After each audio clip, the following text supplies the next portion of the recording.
Hello, this is Mohammed Hassan. I am a second year pathology resident with an interest in Dermpath. So welcome to my first educational pathology video. First of all, I would like to thank Dr. Raj Singh for giving me the permission to use this Path Presenter platform to record these videos. It's an amazing platform. You should definitely check it out if you haven't already. So starting off with the normal skin histology. Whenever you see a pathology slide, you should always have a plan in your mind that this is how I'm going to approach this slide. So with the skin, you should always ask yourself, where is the main action happening?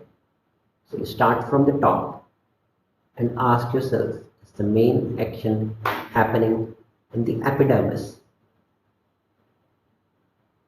Or is it happening at the junction the epidermis and the dermis, what we call the dermo-epidermal junction?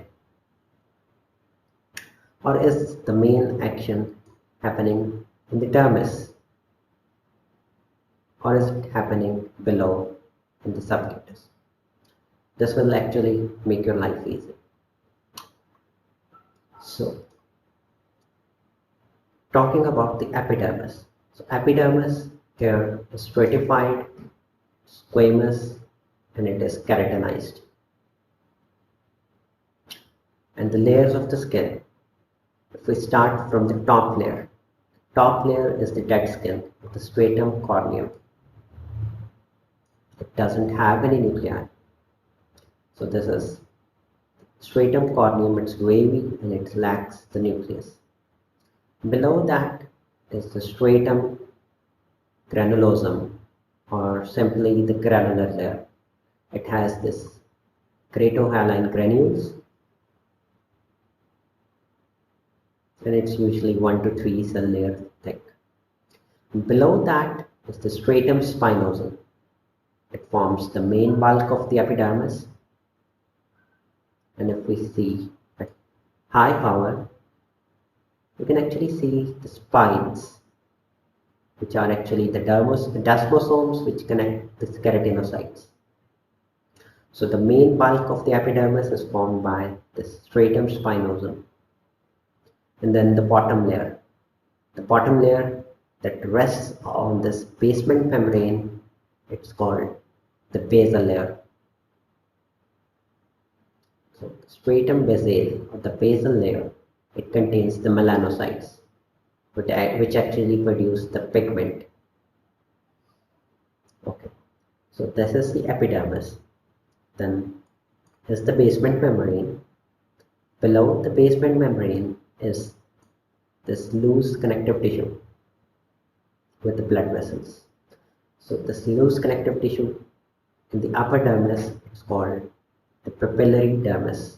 Why it is called papillary dermis? Because these finger-like projections of the epidermis, they extend upward towards the these finger-like projections of the dermis, they actually project upwards in the epidermis. So this is the papillary dermis, and the projections of the epidermis, these are called the rete ridges or the rete pegs. And then below that is the thick connective tissue with bright pink collagen. It's called the reticular dermis. So the dermis is divided into two. The top layer is the papillary dermis, and below that is the reticular dermis.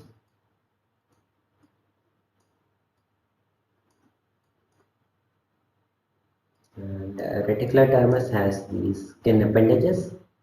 These are the sweat ducts with somewhat cuboidal epithelium.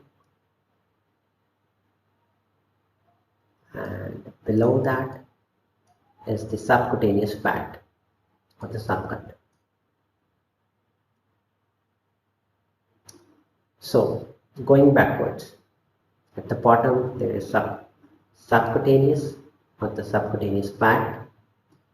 Above that is the thickened connective tissue, which is the reticular dermis with all these skin appendages, the sweat ducts and the hair follicles. Above that is the papillary dermis, and then the epidermis.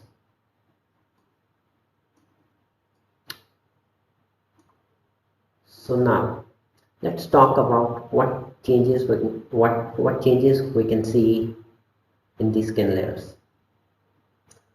So at the stratum corneum, if there is retention of nucleus in the stratum corneum, it is called parakeratosis. Parakeratosis is actually the retention of nucleus in the epidermis. So what happens is these keratinocytes, they begin their life at the basal layer and then they start moving upwards. And by the time they reach this stratum corneum, they actually lose their nucleus.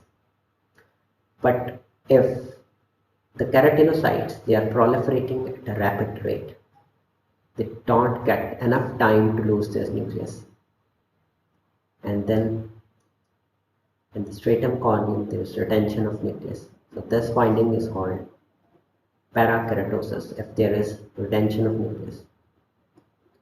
And then if the thickness of this stratum corneum, if this is increased, it is called hyperkeratosis. Let's have a look. So this is hyperkeratosis. There is increased thickness of the stratum corneum, and this type of wavy hyperkeratosis is called basket weave hyperkeratosis. And then we look at the stratum granulosum or the granular layer. It's usually 1 to 3 cell thick. So if there is increase in thickness of this granular layer, it's called hypergranulosis. And then the main bulk is formed by this stratum spinosum. So if the overall thickness of this epidermis is increased, we call it acanthosis. So thank you very much.